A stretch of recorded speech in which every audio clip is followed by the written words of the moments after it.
Ce soir,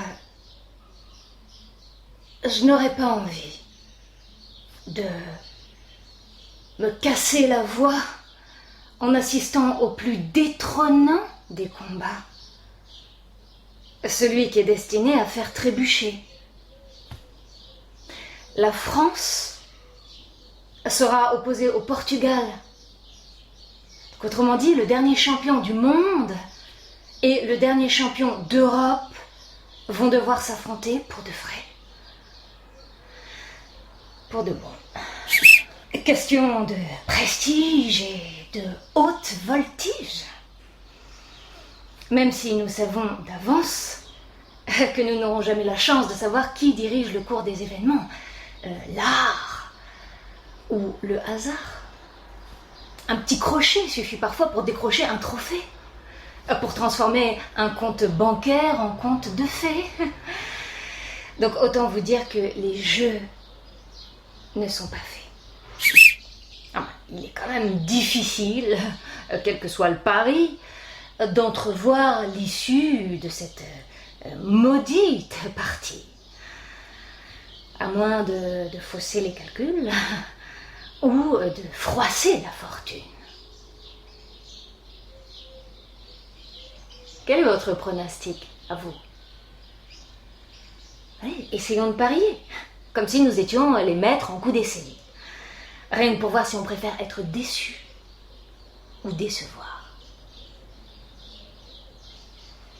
Pour les bookmakers, c'est-à-dire les détenteurs de la roue de la fortune, les paris sont le plus sûr moyen de marcher sur la lune, en se faisant de l'argent sur le dos des braves gens qui se sentent fiers de faire de la spéculation boursière en pariant sur des actions qui ne sont pas les leurs, ou en valorisant leurs propres projections. Alors, sur qui allons-nous parier? Rien que pour appuyer nos propos sur la laitière et le pot-au-lait, qui, devant un palais, ne distingue plus entre rêve et réalité.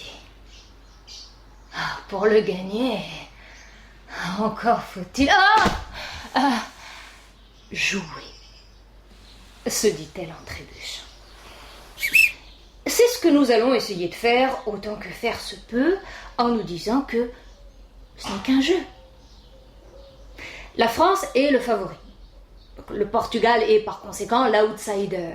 En termes de probabilité, la victoire des Portugais rapporte plus d'argent que la victoire des Français. Et quel joueur n'est pas un peu, beaucoup, passionnément Cupide? Qui ne rêve pas comme Cupidon, qui pour atteindre le sommet croit qu'il ne peut l'atteindre sans courir le risque de s'éteindre, de s'abîmer, de chuter?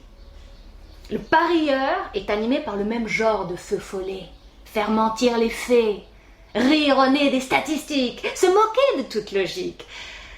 C'est à la fois plus réjouissant et plus enrichissant d'aller à contre-courant de ce que tout le monde attend. Donc, parions sur la victoire des Portugais. Et tant pis pour la nation. S'ils gagnent, nous gagnons de l'argent. S'ils perdent, nous gagnons le seul match que nous avons toujours rêvé de gagner.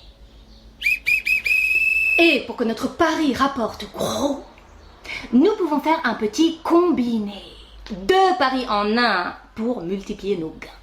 Donc on pariera sadiquement ou masochistement sur un but de Benzema en même temps que sur la défaite de notre Smala.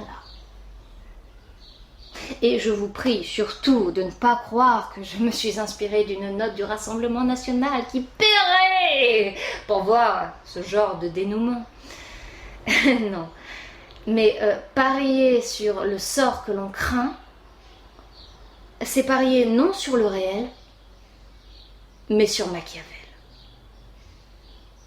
qui s'est éteint le 21 juin il y a quelques brins de lumière.